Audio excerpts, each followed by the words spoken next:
quando você está falando com Deus, você tem certeza que Ele te ouve. João vai dizer assim: e essa é a certeza que temos nele, que se pedirmos alguma coisa segundo a sua vontade, Ele nos ouve. E se sabemos que Ele nos ouve, alcançaremos todas as petições que lhe fizemos. Então, quando você ora, você não está lançando palavras ao vento. Alguém está comigo? Aplauda e glorifica. Quando a igreja cresce em termos de número, financeiramente ela não passa muitas necessidades. Outra coisa também que a gente viu, quando a igreja cresce em termos de número, os links aumentam, ou seja, há muitas chances de irmãos que podem empregar outros irmãos, irmãos que podem ajudar outros irmãos. Lá no grupo da igreja, de quando em vez uma irmã vai lá, bota lá uma vaga de emprego, de quando em vez aparece lá um irmão e diz: olha, se tiver alguém aí que tem essas qualidades, por favor, nos avise. Eu dei exemplo aqui de um irmão na semana passada que deu emprego para uma irmã, conseguiu lá fazer os corredores, conseguiu colocar lá uma irmã que se dedicou também e conseguiu lá a vaga de emprego. Isso só acontece à medida que a igreja cresce, porque igrejas pequenas, elas sofrem em todos os sentidos. Até para comprar uma vela é contribuição de 1 ano e 6 meses. Amém? Você vê igrejas pequenas, obrigado filha, igrejas pequenas ficam 20, 30 anos no caboclo, não sai do caboclo, porque eles são o quê? Pequenos. Isso é uma das importâncias. Outra coisa também que nós vimos a semana passada é que nós precisamos trabalhar para o crescimento da nossa igreja, porque isso aumenta no número de casamentos. Aumenta ou não aumenta? Igrejas grandes, os casamentos o quê? Aumenta. Agora às vezes igrejas pequenas, casamento é tipo polio, vem gota a gota, é ou não é? Nesse ano casou lá um, leva mais 10 anos, casa outro, leva mais 15 anos, casa outro. Mas em igrejas grandes, a chance de todo mundo casar é 100%, é ou não é? E eu usei a expressão aqui de que alguém falou assim para mim: pastor, nessa igreja não tem homem para mim. E isso doeu em alguns homens, mas às vezes é verdade. Primeiro é a idade da pessoa. Por exemplo, aqui na visão cristã, se houver uma solteira de 40 anos, aqui não tem solteiro de 42 anos.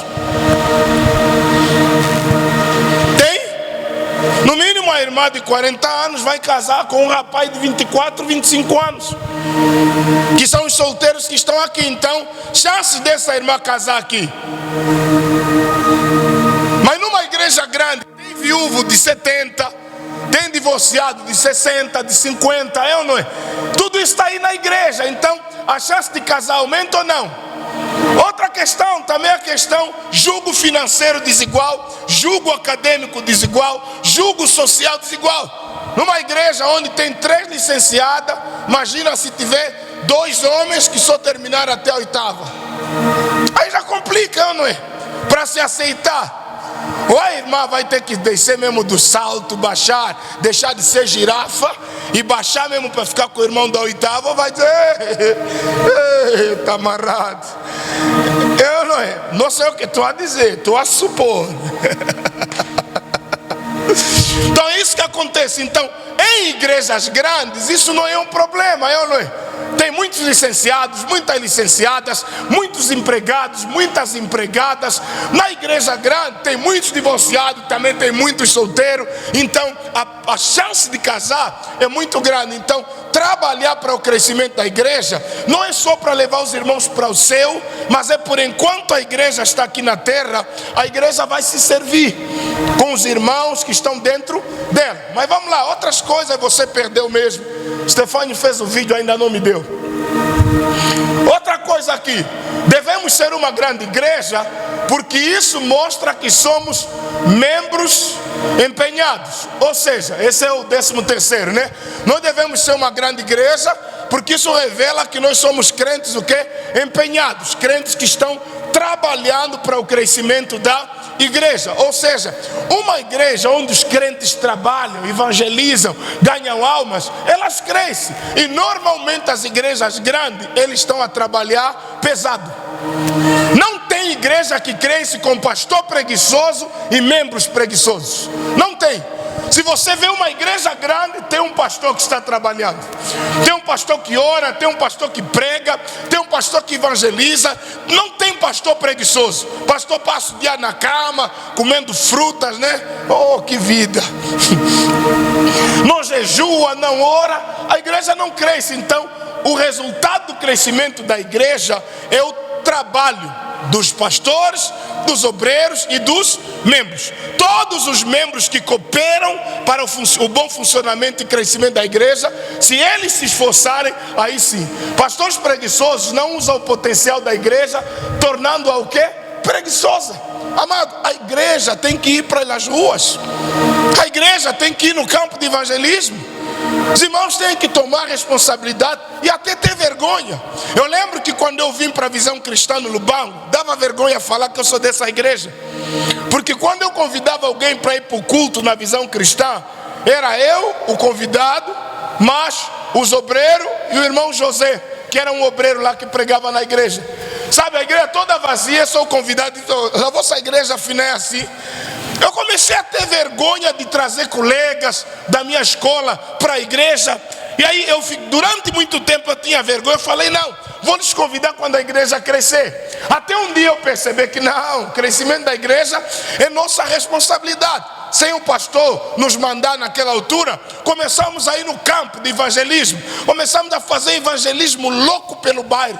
Sabe, você sai gritando na rua, arrependei-vos, porque é chegado a vós o reino de Deus. Vocês vão ir para o inferno. E nós estamos lá na rua gritando.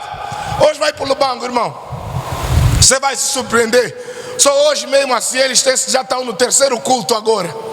Igreja lotada, estão no terceiro culto hoje. E não é porque tem Covid ou coisa parecida, não. É porque a igreja cresceu de tal maneira e cada crente entendeu a sua responsabilidade pessoal como crente. Alguém está comigo, diz amém. Então, essa é a nossa responsabilidade. Me dá 2 Timóteo 4:5.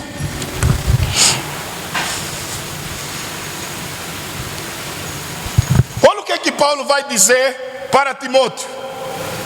O que foi?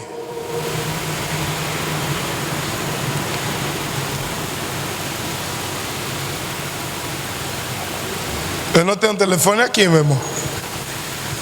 Isso. Paulo dizendo para Timóteo: mas tu, sê sóbrio em tudo, faz o quê? Sofre as aflições. Paulo está dizendo para Timóteo: Timóteo, meu filho, no evangelho não tem moleza, você tem que se preparar para sofrer as aflições que eu sofro por causa do evangelho. E aí ele diz: faz a obra de um evangelista, cumpre o teu ministério. Paulo está chamando Timóteo para o serviço pastoral e o serviço de evangelho. Está dizendo: Timóteo, você é pastor, mas faz a obra de um evangelista. Motiva outros, prepara outros, vai atrás das almas, prega para que as pessoas se convertam e abram espaço para a fé. Voltando à palestra, filho, vamos lá. Então a gente precisa trabalhar de forma forçosa para nós ter a igreja que nós sonhamos. Podemos ir na palestra? Colou?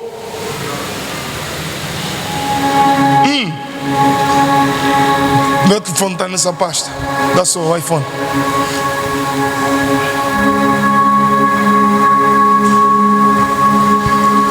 Vai, 14º.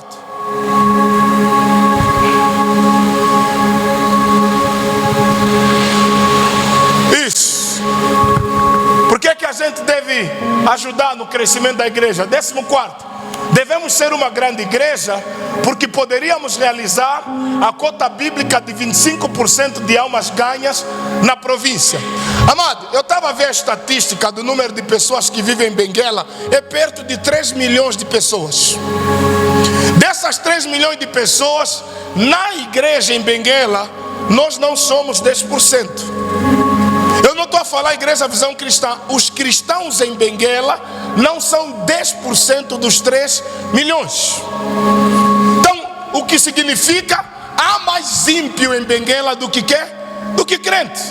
Nós estamos sendo governados por ímpios, Quem está cuidando do nosso dinheiro no banco são ímpios. Você vai nas administrações, boa parte deles são ímpios. Você vê os policiais, a maioria são ímpios. Você vai no exército, a maioria são ímpios. Então o que significa? A igreja está sendo liderada por ímpios. Nós não estamos a fazer ainda o nosso trabalho de influência. Qual é a vantagem de ter uma grande igreja na cidade? Porque em Mateus, Jesus fala sobre a parábola do semeador que saiu a semear, né? Eu gostaria que os irmãos vissem isso daqui, mas vamos perceber, eu explico aqui. Quando o semeador saiu a semear, a Bíblia diz que ele tinha um único tipo de semente que caiu em 4 tipos de solo. Sabem disso, né? A semente era única, se era trigo, trigo, mas o solo que recebeu a semente variava. A Bíblia diz que uns caíram entre o caminho, uma caiu entre o caminho, outra caiu entre os pedregais, outra caiu entre os espinhos e a outra caiu em boa terra. Ou seja, as 4 sementes, elas juntando os 4 solos, juntando dá 100%. Ou seja, dos 100% que o semeador semeou, só 25% produziu. Outros 75% se perdeu, porque a semente que foi lançada no campo, à beira do caminho, Jesus disse que vieram as aves, comeram a semente. A semente que caiu entre as pedras até tentou crescer, mas acabou morrendo. E a semente que caiu entre os espinhos, ela cresceu, mas depois foi sufocada pelos espinhos. E quando Jesus interpretou a parábola, ele disse assim, que a semente que caiu à beira do caminho são aquelas pessoas que quando escutam a palavra, se alegram com a palavra. Sabe quando você vê aquele irmão, ou nunca ouviu uma palavra tal, e fica entusiasmado, oh meu Deus, afinal a palavra é a cicuia, e não sei o que, esse culto, foi barulho, eu pensei que a igreja era triste, ele está todo espantado com a igreja, gostou do louvor, gostou da pregação, se apaixonou com o pastor, e gostou do culto, e veio no outro culto, daqui a mais um tempo desapareceu, esqueceu tudo que ouviu. Que a Bíblia diz que o inimigo veio, roubou a palavra do coração dele, até recebeu com alegria, mas não tinha raiz, caiu na beira do caminho, o diabo veio. Do mesmo jeito ele vai falar o que caiu sobre as pedras, que ela tentou crescer, mas a falta de raiz matou essa planta. Porque quando uma semente cresce entre um terreno que tem pedras, ela até tenta crescer, mas o que dá sustento na planta é o que? É a raiz. Como a raiz não pôde se aprofundar, essa semente também morreu. Quando vem os problemas, os balos da vida, eles acabam se desanimando, murcham, morrem, não dão fruto e acabam desistindo da fé. E os que caiu entre os espinhos, até ela cresceu bem, o solo lhe recebeu bem, ela começou a produzir, mas aqui em cima começou a ser furada, picada pelos espinhos. Jesus disse, esses são aqueles que as seduções do mundo, as seduções das riquezas acabam sufocando a planta e ela morre, também não produziu fruto. E finalmente 25% caiu em boa terra, produziu 30, 60 e 100. Ou seja, quanto menos a igreja semear, menos será o que? A colheita. Se essa matemática de Jesus funcionar, que nós estamos aí para o campo e tudo que nós plantarmos, vamos só colher 25%, então ainda somos poucos que estamos a lançar o que? A semente. Você já viu no campo? Quantos folhetos nós levamos para o campo de evangelismo? Na última vez que fomos, mais de 600 folhetos foram levados. Agora, quantas pessoas dessas 600 que receberam folheto de evangelismo vieram para a igreja? Pode ser 1, 2 ou ninguém. Por isso, quanto mais gente estiver lançando a boa semente, há mais probabilidade de nós ter uma colheita pelo menos de quantos por cento? 25%. Na parábola das 10 virgens, Jesus fala que 5 eram loucas e 5 eram prudentes. Ou seja, precisamos trabalhar o máximo, de modo que pelo menos ou colhamos 25%, ou nós venhamos colher também 50%, como eram 5 loucas e 5 prudentes. E na igreja é assim, nem todos recebem a palavra do mesmo jeito. Tem irmão que não pula, não grita, mas quando a palavra entra, é boa terra, produz. produz. A palavra encontra boa terra e ela produz 30, 60. É aquele irmão que quando recebe a palavra, amanhã não dá trabalho. Mas tem uns, parece que a palavra não entrou. Sempre fica à beira do caminho. Sempre deixa a palavra à beira do caminho. Então, nós como igreja temos essa grande responsabilidade para pelo menos alcançar a cota bíblica, que é 25%. Porque a maioria das pessoas que ouviam a Jesus não lhe entendiam. E os que queriam entender Jesus perguntavam depois que ele falava. Porque quando você sai de um estudo com dúvidas, com questões, sabe o que é que acontece? O inimigo depois confunde tudo que você entendeu por causa de uma única dúvida. Pode passar, filho. Vamos lá. Devemos ser uma grande igreja, porque podemos assim evitar a expansão das falsas religiões. Por que os falsos crescem o tempo todo? Porque os verdadeiros não estão em evidência, não têm proporção. Você vai nas redes sociais, quem tem bué de dinheiro para fazer live? É os verdadeiros falsos às vezes. Boa parte deles pregam um evangelho falso, não tem compromisso com Deus. Então o que é que acontece? Os falsos vão na frente dos verdadeiros, porque eles têm dinheiro e eles ganham espaço. A igreja primitiva cresceu de um jeito, queridos, que aonde eles passavam, engoliam falso. Dava até vergonha de ser falso nos dias de Pedro e Paulo. Porque se Paulo chegar na cidade, você falso vai ser envergonhado por Paulo. Por conta da autoridade da palavra, por conta dos milagres que aconteceram. Tinha uns 7 filhos de sacerdote, Sebas, Atos 19, que tentaram fazer milagre em nome de Jesus que Paulo pregava. O que é que aconteceu? O demônio olhou para ele e disse: oi, nós conhecemos Jesus e sabemos quem é Paulo. Vocês são quem? Que vem em nome de Deus que Paulo prega. O demônio ficou frustrado, agarrou os 7. Um homem endemoniado surrou 7 homens e saíram num a correr. Porque nem os demônios estavam a deixar os falsos ser falso, quando a igreja viva e verdadeira estava lá. Às vezes reclamamos muito, pastor, há muitas igrejas falsas, muitos falsos profetas. O remédio para dar resposta ao falso é só deixar o verdadeiro crescer. O verdadeiro precisa ganhar espaço, precisa ganhar proporção para o falso se encolher. Amém? Então hoje vemos o mundo crescer. Normalmente as seitas, as religiões falsas, elas são resultado da falta de ação da igreja. Como a igreja não age, como a igreja não se toca, eles fazem. Amado, veja como é a insistência das falsas testemunhas de Jeová. Todo sábado estão na rua e cada um tem horas que numa semana tem que cumprir as horas dele. Todo dia eles estão lá com a roupinha deles e a brochura deles. E nós que dizemos ser verdadeiro não temos coragem. Uma igreja que se você tiver para morrer não aceitam te dar sangue. Uma igreja que diz que Jesus não é Deus. Uma igreja que diz que nós não vamos nenhum céu, o paraíso é aqui na terra. É por isso naquelas revistas deles põem boi de leões com as pessoas. Dizem que o paraíso um dia as pessoas vão estar num lugar com os leões. Oh Jesus, fala para o irmão que está ao seu lado, então você precisa fazer alguma coisa.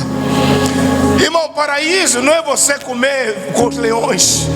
O que faz o paraíso é a presença de Jesus. Porque pode se dar bem com leões, comer maçãs num lugar, num jardim onde estás a brincar com as serpentes. Se Jesus não estiver lá, é inferno. Porque o inferno com Jesus vira paraíso, e o paraíso sem Jesus vira o inferno.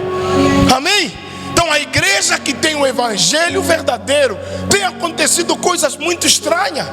Igrejas que estão a fazer pactos, bruxarias, pastores que estão a fazer coisas horrendas. Mas como a igreja verdadeira está com medo de crescer, por isso nós continuamos a permitir e a deixar que o diabo continue sendo o diabo onde? Na nossa cidade. Por isso nós temos essa responsabilidade de transformar a nossa igreja em uma grande igreja. Amém? Que amanhã o falso vai ter vergonha de vir construir aqui perto da igreja. Aí não dá. Porque a proporção que eles tomaram, o nível que eles cresceram, o nível de influência, autoridade que eles têm, não dá para chegar perto deles e se dar bem. Porque a verdade, onde tem luz, as trevas não têm sucesso. Amém? Amém, irmãos? Então a gente só precisa aprender isso. Passa aí, meu filho. Outra coisa, devemos ser uma grande igreja, Porque o tempo é isso, porque o tempo para salvar as pessoas é agora e não amanhã. Jesus em João capítulo 9 versículo 4, ele diz assim: trabalhai enquanto é dia, porque vem a noite em que nada podeis fazer. Esse é o desafio. Isso, é isso aqui. Convém que eu faça as obras daquele que me enviou enquanto é dia, e a noite vem quando ninguém pode trabalhar. Jesus está dizendo: o que eu faço, eu tenho que fazer agora. Falar de dia é por enquanto a igreja está na terra, é por enquanto a igreja recebeu de Deus essa autoridade. Então, por enquanto é tempo, nós devemos exercer o trabalho de ganhar almas, porque vai chegar um tempo que todas as almas que não tiveram oportunidade de ouvir o evangelho, elas vão se perder. Amém? Se alguém morrer sem o evangelho, não tem nenhum esforço que nós possamos fazer para salvar essas pessoas. Não tem missas, não tem encontros, não tem nada que a igreja pode fazer por alguém que morreu sem ouvir o quê? O evangelho. Porque o evangelho é para ser pregado enquanto é dia. Quando se fala de dia, está falando vida. Pessoa está viva, é dia. Aqui noite está falando de quê? De morte. Então devemos ser uma igreja, uma grande igreja, porque o tempo para salvar almas é agora. É agora que nós devemos avisar os pecadores. É agora que nós devemos alertar as pessoas que não têm compromisso com Deus. Porque quando a morte chegar, podem fazer todas as missas, não vai acontecer nada. Isso é bíblico. Jesus se aceita em vida. Quem morre sem Cristo vai ressuscitar sem Ele. Por isso a Bíblia diz: se com Ele morrermos, com Ele ressuscitaremos. Se com Ele sofremos, com Ele reinaremos. Então, ou seja, tudo que eu passo por Cristo e com Cristo vai me dar na outra vida a mesma glória e a mesma honra.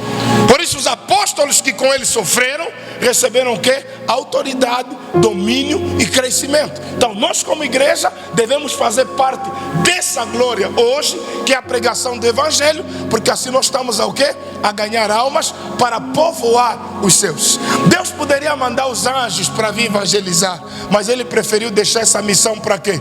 Para a igreja. Porque o evangelismo é um mandamento de Deus, é uma obrigação da igreja e é uma necessidade do mundo. Podemos falar isso? 1, 2, 3. Diga comigo: evangelismo é um mandamento de Deus, porque Jesus disse: ide por todo mundo e pregai o evangelho. Isso não é uma opção, é um mandamento. Agora, é uma obrigação da igreja. Se Jesus mandou a igreja ir pregar o evangelho, então o mandamento a igreja tem que obedecer. Se Ele deu um mandamento, vira para nós o quê? Obrigação. E se é obrigação da igreja, é uma necessidade de quem? Do mundo. O mundo precisa ouvir o evangelho, mas eles não vão ouvir através dos governantes, vão ouvir através de quem? Da igreja. Não é Ernesto Bartolomeu que tem que sair na rua e pregar o evangelho. Não são os políticos que vão falar de Cristo, porque os políticos sempre vão pregar vida nessa vida, mas a igreja está a preparar as pessoas para o futuro. Por isso é que eu falei, a missão primordial da igreja não é dar comida aos famintos, é pregar para eles o evangelho. Por isso, antes de dar pão para quem tem fome, primeiro tem que receber o evangelho. Olha para Jesus, os milagres eram consequência da pregação de Jesus. Jesus um dia pregou o dia todo. No final do dia, já estava tardinha, os discípulos chegaram e disseram assim: mestre, despede a multidão porque eles já estão com fome. Jesus disse assim: olha, vocês mesmo lhe dão de comer, mas nós como, se nós não temos cumbu? Jesus disse: pergunta para a multidão o que é que eles têm para comer. No meio de uma multidão de 5.000 pessoas, só encontraram 5 pães e 2 peixinhos.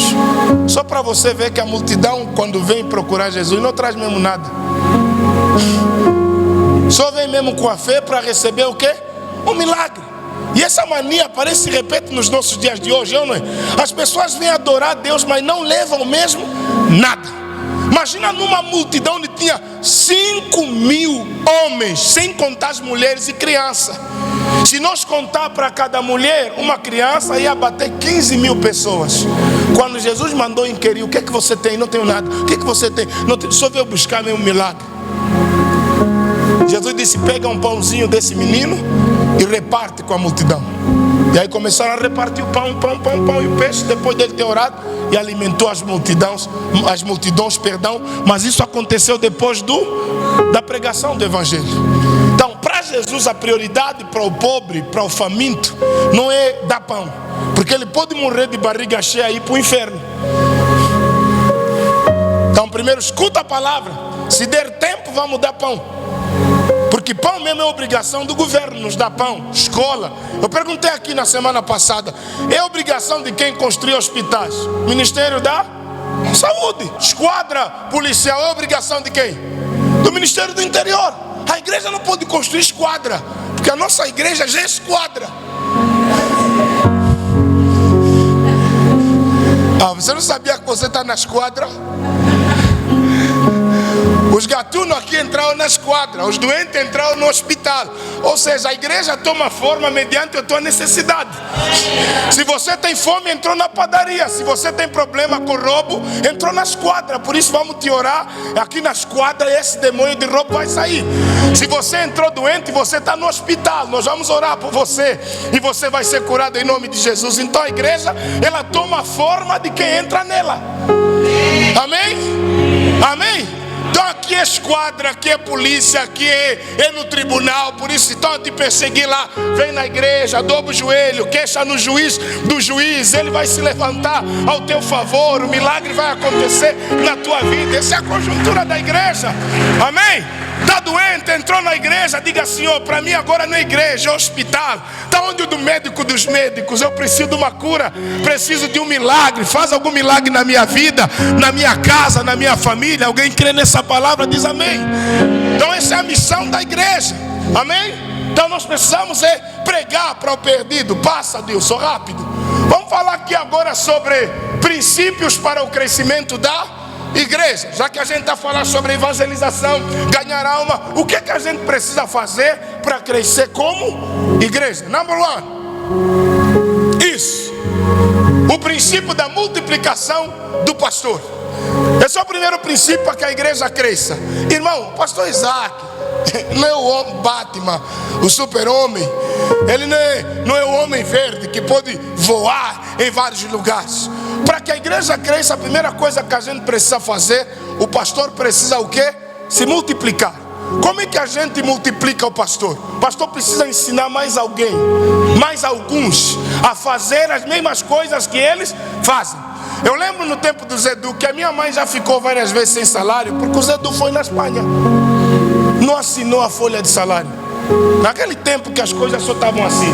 Hoje já não precisa mais disso, né? O ministério aí se organizou muito bem. Mas antigamente, se um governante sai, o pessoal fica sem salário porque ele saiu. Ele tem que assinar, ainda se tiver uma morrer lá no hospital, ele levar em folha para ele assinar, morrer mesmo. Não precisa disso, tem que haver o quê? Multiplicação do líder. Você não pode ser a única, o tudólogo da igreja, tudo é você. Então o pastor precisa se multiplicar. É aqui onde os meus obreiros se perdem. É aqui onde algumas pessoas que querem fazer alguma coisa na igreja têm dificuldade de aprender. Amado, para você trabalhar na igreja, você tem que ser uma cópia do pastor. Os 12 discípulos, por que eles trabalharam com Jesus? Porque Jesus fez dele cópia dele. Aonde eles iam, não pregavam a si mesmo, mas pregavam o quê? O que Jesus pregava. Lembram quando Jesus foi para ser preso? Quando eles chegam lá, Judas e o Sinédrio para prender Jesus, Judas disse assim: aquele que eu beijar é esse, prendei-o. A minha pergunta é: as pessoas não sabiam quem era Jesus? Sabiam ou não? Se eles eram inimigos de Jesus, como é que você é inimigo de alguém que você não conhece? Mas Jesus, Judas disse: olha, como nós vamos ir lá à noite? Eles de costa parecem a mesma pessoa. Até como ele fala, quando Pedro estava a negar, aquela moça disse: ei, ele aqui, ele vi com ele. A tua fala te denuncia. Você fala igual Jesus. Paulo disse: sede meus imitadores. imitadores como eu de Cristo. Paulo está dizendo, eu sou a multiplicação daquilo que Jesus foi. Então, para que a igreja cresça, amado, se você está nessa igreja, eu estou pai na fé, outro, você está na igreja errada. Você devia estar na igreja onde está o teu pai na fé. Esses filhos que têm muitos pais fazem falar mal às mães. Posso profetizar? Eu vou repetir: filho que tem muitos pais faz falar mal às mães, porque pergunta assim, mas a mãe dele dormiu com quantos? Agora entenderam como vocês fazem falar mal a vossa igreja? Você é de uma igreja, postou domingo foto com meu pai na fé, no outro domingo também meu pai. Você tem quantos pais? Amado, a igreja cresce quando o pastor se multiplica. Se nós quisermos ver a igreja crescer, às vezes eu falo, irmão, quando você ouve o pastor lá na rádio, não é ouvir porque você só gosta do programa, é ouvir, obreiro, como o teu pastor faz, para amanhã quando você ir lá, não começar a vender água no rádio. Porque tem obreiro nem se dá só o trabalho de ouvir o programa da rádio para ver qual é a linhagem do pastor dele, o que é que o pastor dele leva para a rádio. Amanhã o pastor liga para ele, fulano, você vai fazer o programa de rádio hoje? Ela chega lá, começa a dizer, olha, essa água aqui, consagrada, ungida, levamos no monte, está a custar 5 mil. Se um dia alguém vender aqui água, vai ver, eu também vou lhe vender.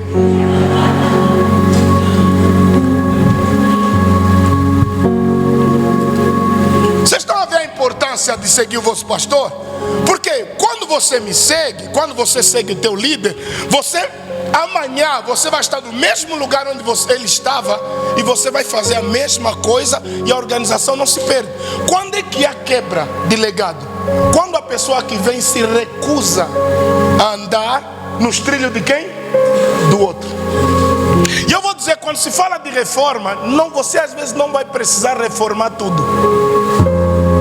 Pastor Isaac amanhã sai de Benguela, vai para uma outra cidade, outro país, assumir a igreja.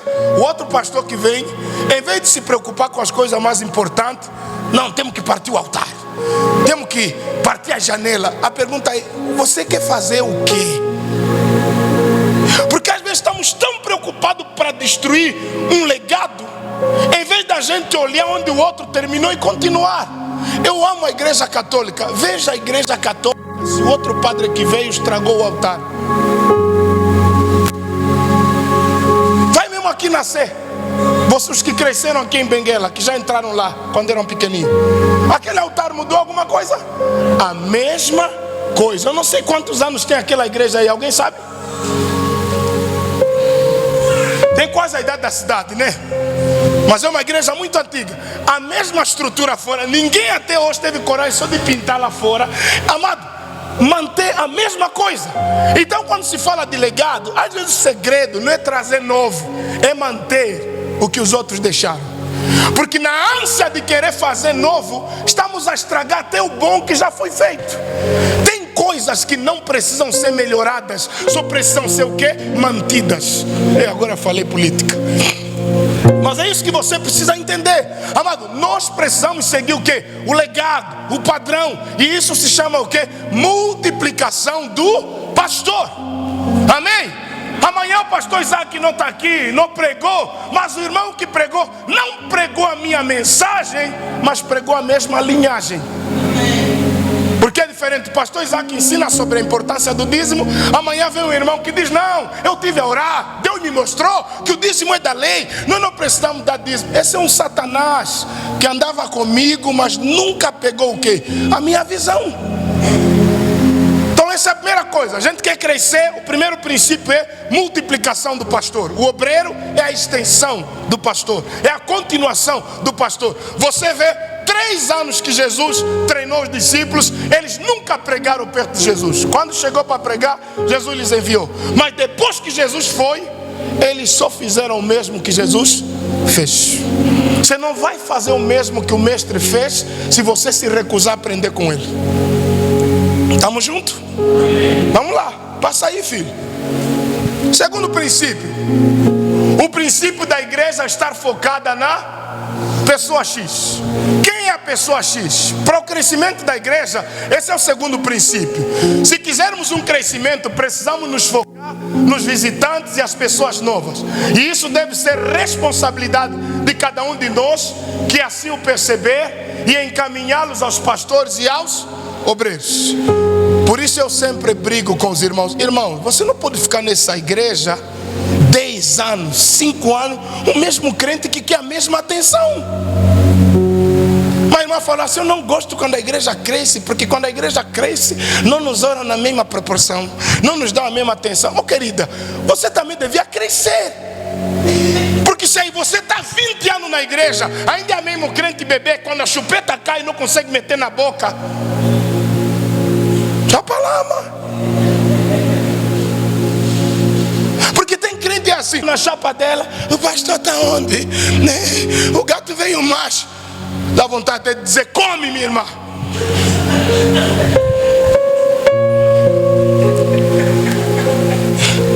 Que tem crente, o cara nunca cresce. É o irmão raquítico. Não queria falar isso. O Espírito me repreendeu. Fala para o irmão que está ao seu lado: você tem que cuidar dos outros. Você não acha que já cuidamos o suficiente de você? Você não acha que já te visitamos o suficiente? Agora está na hora de você visitar os outros. Então, o princípio da igreja está focada na pessoa X. A pessoa X é quem? É um visitante ou é um novo membro na igreja? Então, na igreja, em vez de você ficar atento nos defeitos, nos problemas da igreja, nesse culto, identifique alguém que você nunca viu na igreja. Já identificou? No final do culto, vai nessa pessoa e se apresenta. Já se apresentou? Troca números. Pergunta onde ela vive e pergunta se gostaria de receber uma visita tua com autorização do pastor. Assim, vocês não iam me matar cedo e nós íamos ser uma igreja que cresce em todas as dimensões. Porque tem irmão que quer que eu lhe ore, que eu lhe pregue, que eu lhe visite, que eu ore pelas doenças, que eu vou no óbito, que eu vou no casamento, que eu vou não sei aonde, e amanhã eu morro. Agora acomoda os irmãos que querem casar sábado. Imagina, eu vou no casamento sábado, fico lá no boda até 2 horas da manhã e 7 horas eu tenho que estar aqui. Ainda assim não bebo. Se eu bebesse no casamento, domingo estou aqui ressacado. Irmão, vocês. Por isso esse ano vai ser o último ano que eu vou ir nos casamentos. O próximo ano quem casar só vai ver a minha fotografia. Amém? Que eu não posso fazer tudo. O cara fica no casamento a noite toda, pastor. Um tarraxa aí, o outro um dombolô daqui, o outro parte chão daqui. E o pastor está lá no casamento porque está a honrar o fiel. Chega domingo de manhã, o pastor não dormiu, não orou de madrugada, não teve intimidade com Deus. Começa a vos contar a história.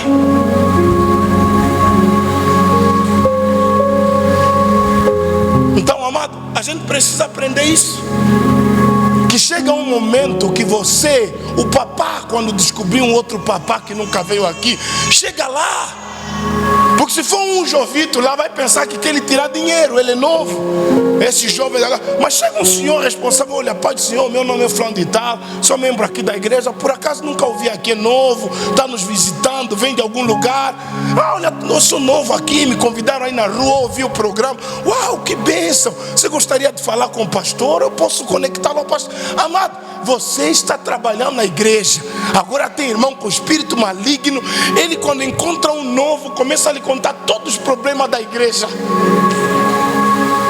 Filho do Satanás.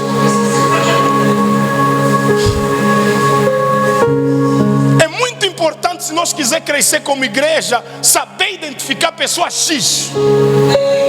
Por isso, amado, eu não vou perder mais com crente velho na igreja, macaco velho, que já devia ser o pastor, já devia ter abrir igreja, mas ainda tem que dar trabalho. Pastor tem que ir atrás dele.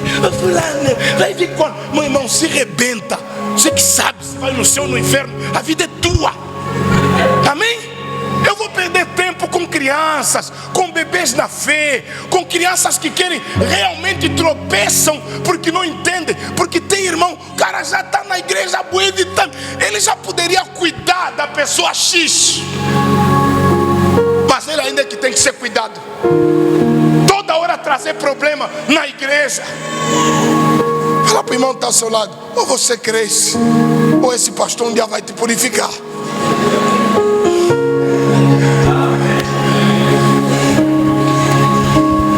Porque tem uns mesmo, quando dobra o joelho, irmã Luísa, eu falo: Senhor, me dá graça, porque se o fulano me passar mais da esquerda, Pai, eu vou lhe trazer para a direita. Brincadeira, amém? Mas fator X, você já descobriu um X aqui na igreja? Já descobriu uma X aqui na igreja? Agora também aqui tem um outro perigo.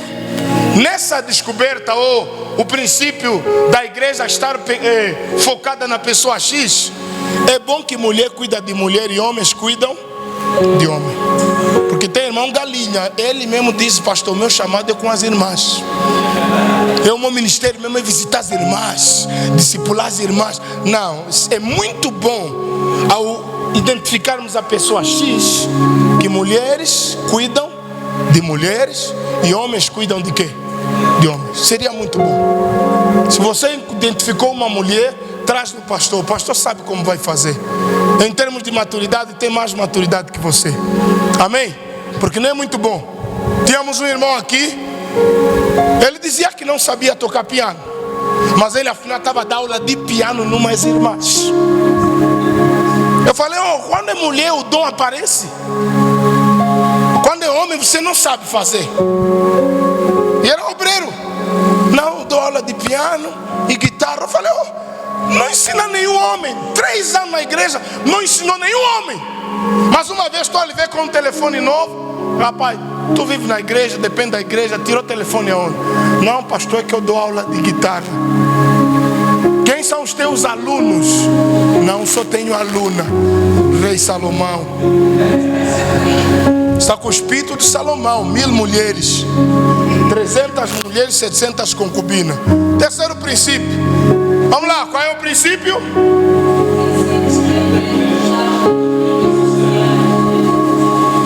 Esse aí hoje é o top.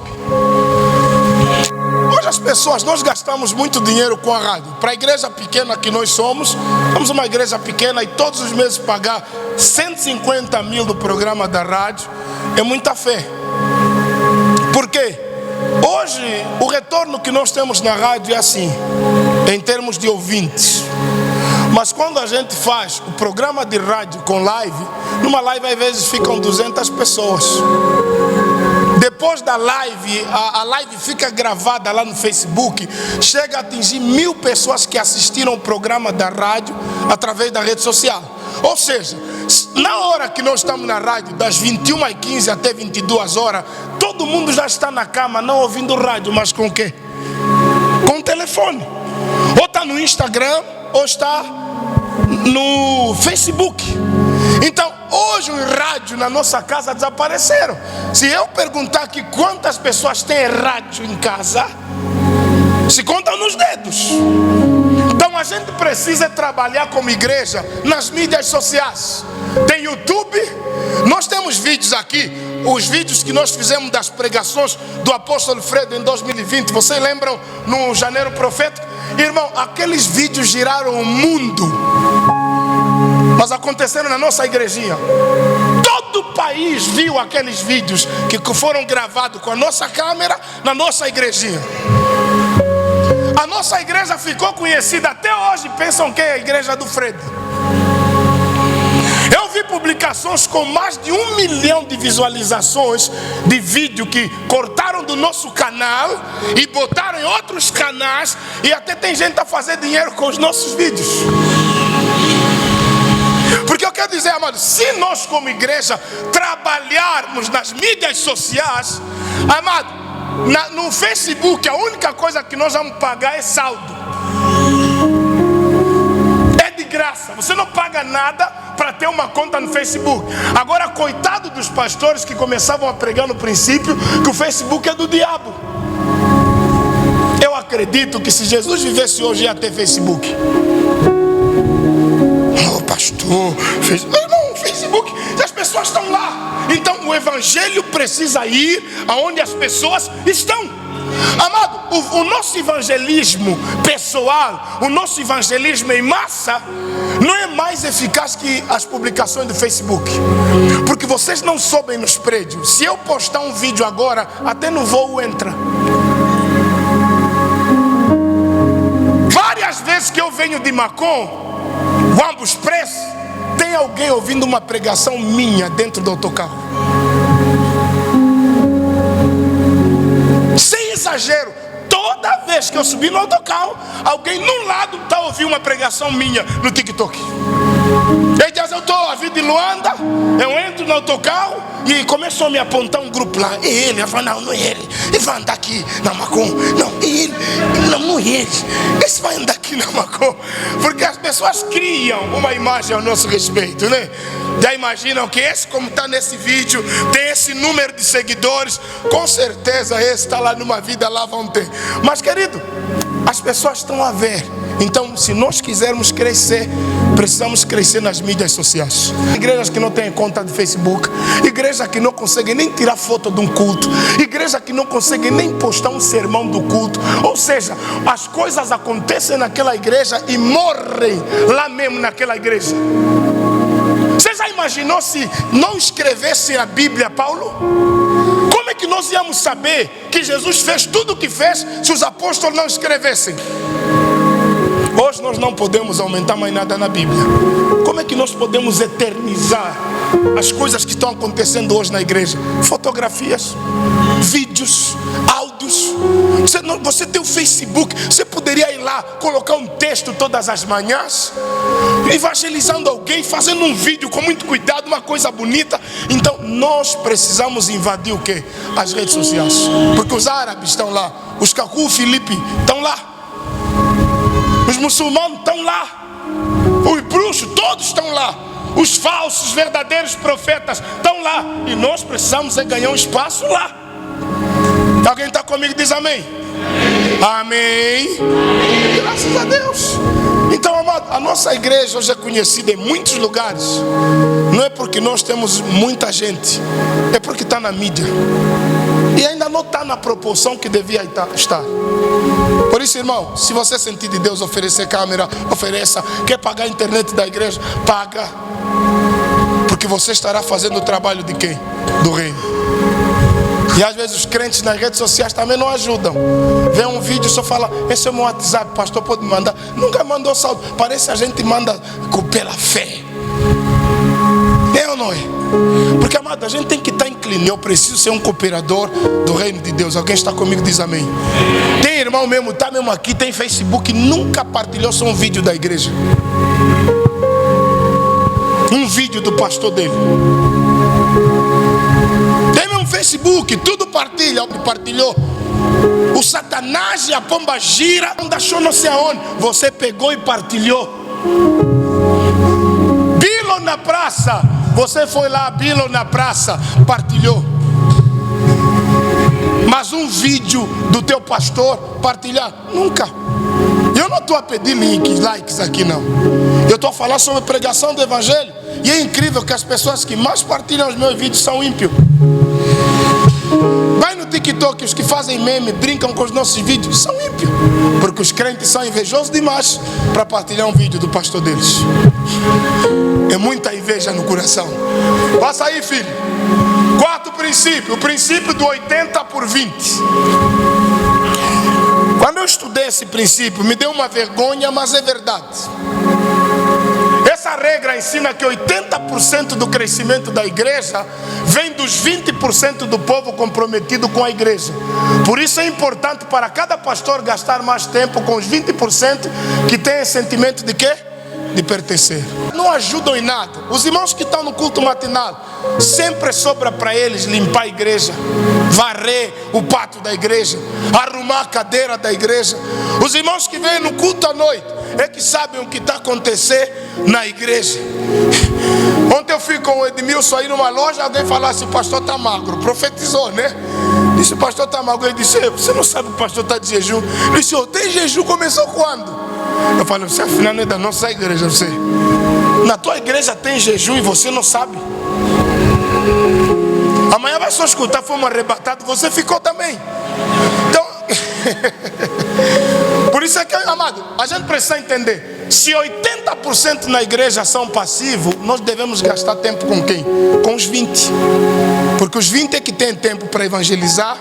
Os 20 é que, apesar das várias tarefas que tem fora da igreja, arranjam tempo para estar aqui. Porque, irmão, quem está aqui hoje não é desocupado.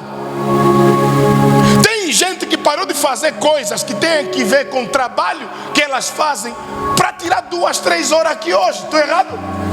Não. E os 80% sempre pensam que quem vem tem tempo. Eles são muito ocupados. Irmão, é ilusão você achar que você é mais ocupado que Daniel. É ilusão você achar que você é mais ocupado que Davi. Sabe, Davi disse que ele orava quantas vezes ao dia? 7. Davi disse que ele orava 7 vezes ao dia. Daniel orava quantas vezes? 3. Era governador de 120 províncias. Você mesmo nem o teu quarto governas. Não tens tempo para quem? Para Deus. Tem mesmo, irmão, se nós entrar no quarto dele hoje até estão dizendo no coração: pastor, não começa a falar de quartos. Aí mesmo onde estavas muito? Não mexe nos quartos. Alguém está comigo? Diz amém. Me dá Salmo 119, versículo 64. Só para não falar nada, o pastor também exagera muito. 119, 64. 164. 119, 164. Salmo de Davi. Isso, podemos ler? Esse é quem? Davi, o rei Davi, o rei de Israel. Podemos ler, igreja? 1, 2, 3.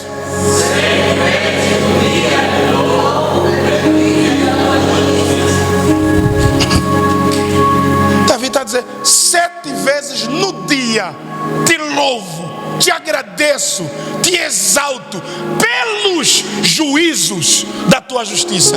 É você, papai ocupado, mamãe ocupada, está muito ocupada para louvar Deus, está muito ocupado para vir no culto. E ganhar o quê? Money, né? É por isso a Bíblia diz assim: trabalhas muito e recolhes pouco, e o pouco que você recolhe, eu também sopro das tuas mãos. Tem gente que trabalha igual escravo, mas no fim do mês está contando moeda. 100, 150, 175. Vai trabalhar mesmo igual um burro de carga, por não priorizar Deus. Vai sofrer muito. Meu irmão, trabalha para Deus, prioriza Deus, tira tempo para Deus, porque por enquanto você tira tempo para adorá-lo, para buscá-lo, Ele está cuidando dos teus negócios, Ele está cuidando das tuas coisas, Ele está fazendo milagres ao teu favor. Amém? Davi está dizendo: 7 vezes no dia te louvo pelos juízos da tua justiça. Jó, ele orava todos os dias de madrugada, todos. A mulher dele já sabia que quando bater, ora tal, meu marido vai dobrar o joelho, orar por mim e pelos meus filhos e por tudo que ele tem. Está ocupado com o que, irmão? Está fazendo o quê? Está tão ocupado não fazendo nada. Que trabalho é esse que você não consegue tirar pelo menos no dia o teu dízimo de tempo para Deus? Por isso Deus estabeleceu o princípio do sábado para dizer para os judeus: oi, trabalham 7 dias, mas no sábado me procurem, me adorem. eu que velo por vocês, eu que cuido de vocês. Porque o sábado, na verdade, o que Deus quer ensinar para nós é o princípio do tempo, o princípio do descanso, o princípio de que nós devemos parar, pelo menos em algum tempo, para estar com quem? Com Deus. Tem irmão mesmo, quando se fala de dinheiro, até domingo, ir buscar dinheiro, feriado, você vai morrer. Vais morrer. Pergunta-nos que chegaram a ter muito dinheiro, se chegou o que eles queriam. O dinheiro nunca chega. Por isso Jesus falou que o dinheiro é um Deus. Jesus nunca nem disse que o diabo é um Deus, mas o dinheiro ele chamou de Mamon, Deus da riqueza. Porque ele rouba o nosso tempo, rouba a nossa alegria, rouba o nosso tempo com Deus. A única coisa que disputa a adoração com Deus na Bíblia é o dinheiro. Por isso Jesus disse: ou vocês adoram a Deus ou as riquezas. É interessante isso, né, irmãos? Então, meu irmão, põe na tua agenda: quarta-feira o despertador tem que tocar, eu tenho que estar lá. Sexta-feira eu tenho que estar lá, tenho um compromisso com meu Deus. Domingo, meu irmão, eu amo os adventistas nesse sentido. Você nunca vai tirar um adventista. Adventista, ele deixa emprego por causa do sábado. Arranja um emprego que trabalha sábado. Você que estuda, o teu colega adventista, sábado vem na escola ou vai na igreja? Eu tinha meu colega adventista, minha mãe disse: eu prefiro reprovar, prof. Mas educação física sábado não faço. É dia do Senhor. E não vinha mesmo. Sabe o que aconteceu? No final de tudo, os professores tiveram que se render, deram nota administrativa. Mas ele está dizendo: nada, o domingo, o sábado é do Senhor. Eu vou adorar o meu Deus. E nós que somos em confusão. Sabemos, o irmão dele essa hora está na igreja, o pastor dele essa hora está da culto. Ele está aí na moeda, não aguenta atrás do dinheiro. Eu nem vou falar de profissões aqui para não atrapalhar a coisa. Porque eu se falar de profissão aqui depois do culto, vão falar, estão a pregar com piada. Irmão, eu não dou piada, eu falo o nome e na cara. Tem dúvida? Tem dúvida? É para falar de nome aqui? Eu não tenho medo de vocês, tenho respeito. Eu tenho respeito, eu tenho medo. Amém? Porque o meu parafuso do medo já estragou há muito tempo. Olha o que Davi está dizendo: 7 vezes no dia farei o quê? De novo. É no dia, não é 7 vezes na semana, no dia. Você mesmo, quarta, sexta, domingo é luta. Temos intercessão 6 horas, estão a vir. 12 horas, estão a vir. 17 horas, estão a vir. Orou com quem hoje? 5 pessoas. Então o ministério cresceu mais do que o meu. Meu ministério, estou aí com a irmã linda.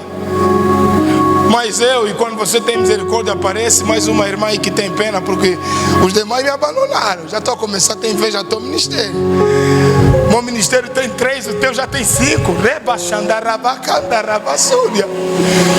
Mas é isso, estamos a falar sobre o quê? Compromisso é uma campanha da igreja. Veja, o pastor está a orar com 5, com 4 pessoas. O irmão está a orar com 5. De manhã, Dionísio, orou com quantas hoje? Com 8 pessoas. Soma 8 mais 4, 12 mais 5, 17 pessoas. Nós somos 17 nessa igreja. Se a oração é para toda a igreja, no mínimo hoje, nesses 3 horários, nós poderíamos mais ou menos ter aqui mais de 100 pessoas orando. 35 orando de manhã, 35 orando à tarde, outras 40 e tal, 80 orando no período das 17. Mas estamos a fazer as contas hoje em termos de oração. São 17 pessoas que oraram hoje aqui. Não sei quantas na cidade, não sei quantas na pecuária, porque volta na palestra. É aí que estamos a falar sobre o princípio do 80/20. Se nós somos 100%, nós somos quase 200 pessoas aqui. Estão a orar 17 hoje. São uns 20% que estão dando valor, que tem um sentimento de responsabilidade de pertencer. Alguém está comigo? Diz amém. Passa aí, meu filho. Vamos lá, estou encerrando já. O princípio da individualidade do pastor. Aqui eu quero desabafar um pouquinho com vocês. Posso? Eu já tenho uma pregação que eu guardei, o desabafo de um pastor. Mas eu não sei, eu quero pregar num culto que a igreja toda de Benguela me escuta, os da pecuária, os da cidade. Mas vai ser o tema da mensagem, já está escrita e tudo. O tema é o desabafo de um. Eu já ouvi muitos desabafos esse ano, nunca consegui desabafar. Porque eu não sou um pastor que venha contar os meus sofrimentos aqui. Não, irmão, está duro esses dias. Quase que me apertaram mais no pescoço, irmão. Ai, ai, ai. Mas vamos lá, princípio da individualidade do pastor. O pastor precisa ser focado no seu chamado e não pode viver querendo ser os outros. Irmãos, quando você vai para uma igreja, a primeira coisa você tem que saber que tipo de pessoa você quer se submeter como teu pai, teu pastor, teu líder espiritual. Porque senão chega um tempo que você vai querer que ele faça coisas com você que não fazem parte da vida dele e da chamada dele. O meu pastor não vê coisas, eu estou a te olhar e estou a ver. Você vem aqui quem me obrigar a ver. Individualidade do pastor. O que está acontecendo em Angola? Hoje todo mundo é profeta, sabem disso? Você vai nas redes sociais, todos estão a ver alguma coisa. E eu digo, o dia que eu ver, vou falar. Eu não digo que tu a ver, porque Deus não mostrou nada, só mostrou a palavra.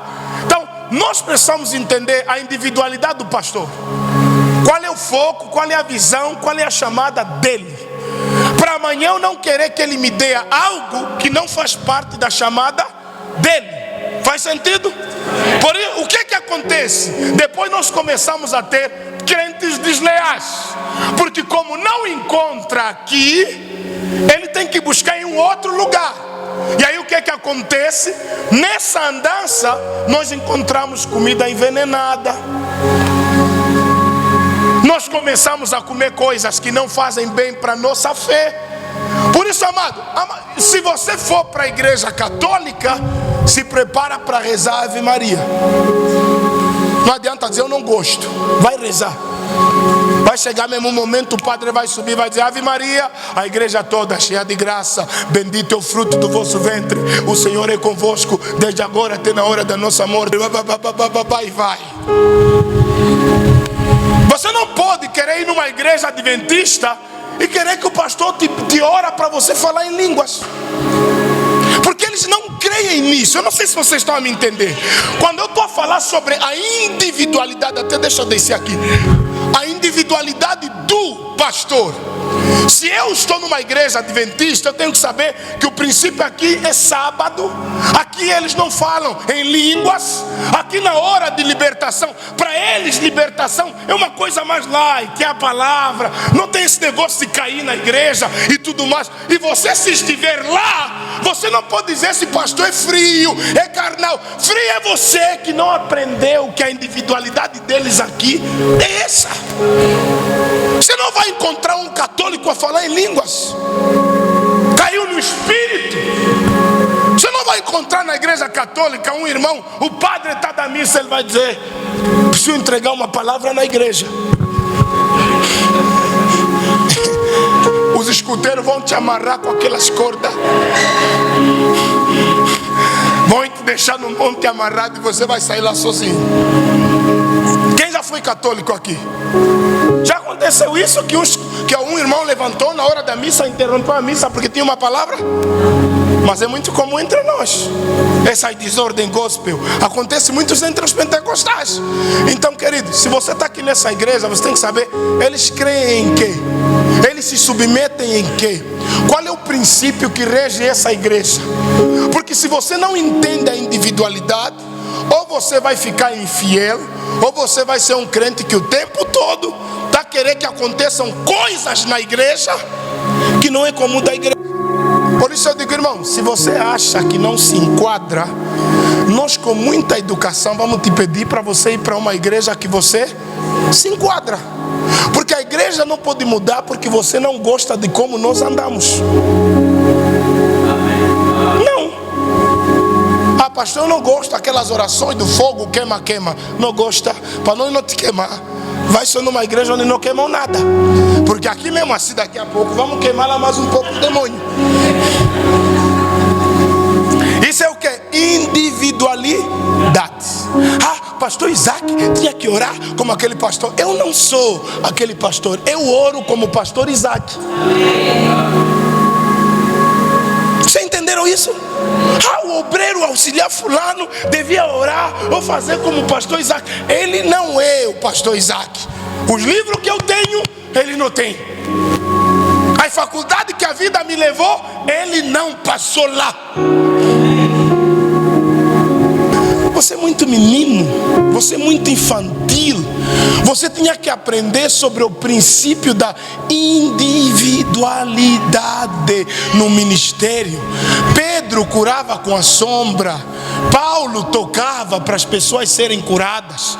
Paulo tinha um lencinho que ele só mandava ir e as pessoas eram curadas. E Pedro, onde passava, a sombra dele curava. O fato de Paulo não fazer o que Pedro fazia não tornava Paulo inferior a Pedro.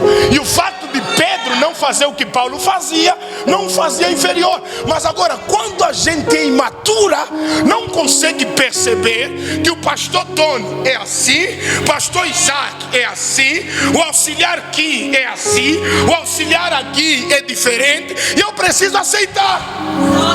Porque senão na igreja vamos ser clone, todo mundo maluco, todo mundo fala a mesma coisa, é clone. Por isso eu digo, obreiro, seja você mesmo. Se Deus quisesse fazer 2 pastores Isaac, a minha mãe ia nascer Gingongo. E ainda que fossem 2, né, minha irmã? Seriam o quê? Cara igual, cabelo igual, tudo igual, mas pensa diferente. Aí chega na igreja, olha, naquela igreja era assim, saíste de lá, por quê? Se toda vez que acontece uma coisa diferente de lá, você fala, onde tu a sair, não era assim, volta, nem é volta, é volta. Princípio do quê? Individualidade.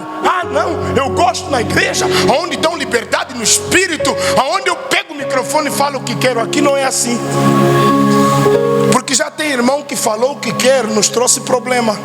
Vocês lembram na vigília depois da Covid? Aquele irmão que o pastor Tony lhe meteu sem perguntar o que ele queria fazer.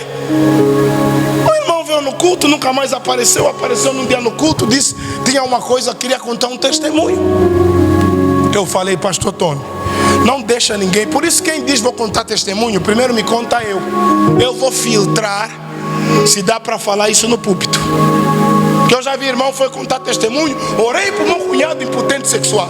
Como ele era impotente, lhe mandei tirar roupa no altar, peguei azeite, esfreguei no azeite, comecei a puxar a coisa do cunhado e orei pelo cunhado. E a coisa voltou e disse, tá aí a mana, vai com a mana no quarto.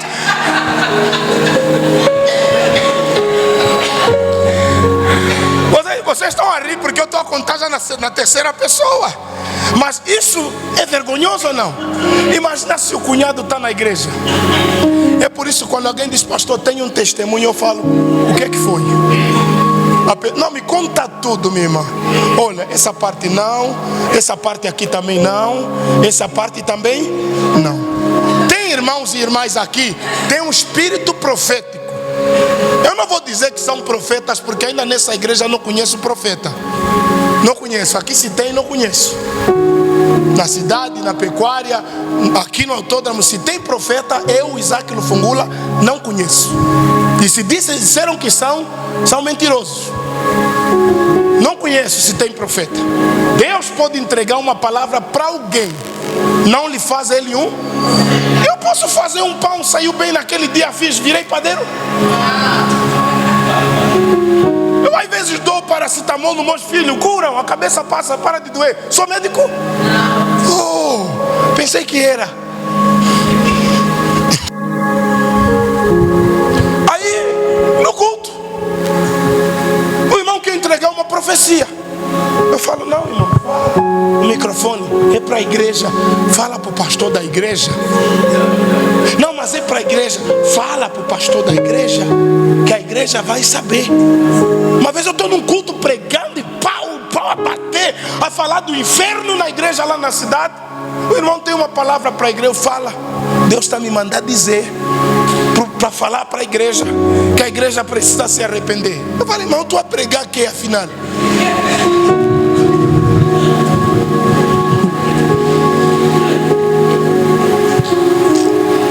Os irmãos não deviam dançar no culto, deviam se arrepender. Eu falei, não, meu irmão, aqui mesmo vamos dançar, mas depois de se arrepender vamos pregar.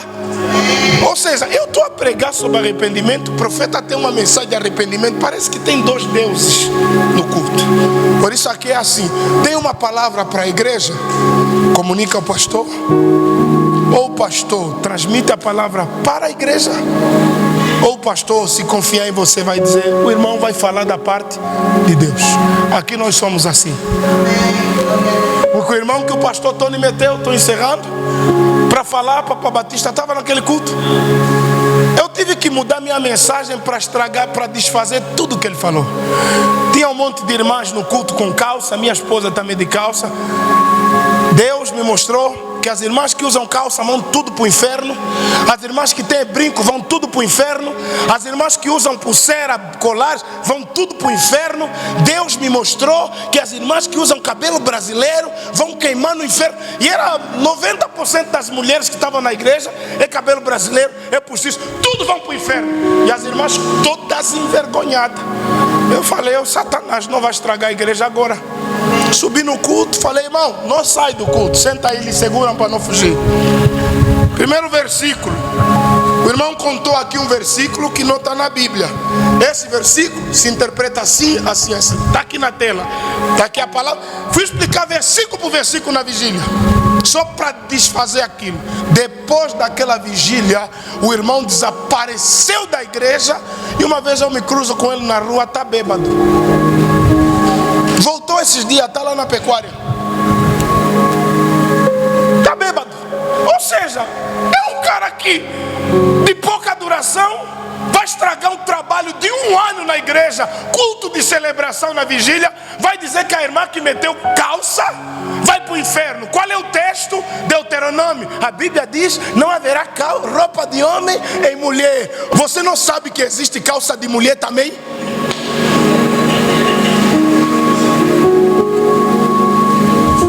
Se eu meter a calça da Laura, pô, meu irmão, tá mal. Eu vou vir no culto com a calça da irmã aqui que meteu calça? Roupa de mulher na Bíblia é que? Roupa de homem é que? Não tem calça de mulher? Não tem calça de homem? Na Suíça também tem saia de homem. Entra aí no Facebook, na internet e no Google, escreve Suíça, homens de saia. Na Suíça os homens vestem o quê? Saia. E tem saia de homem. Os mamadou, eles andam de vestido aqui. Que é roupa de mulher ou vestido de homem?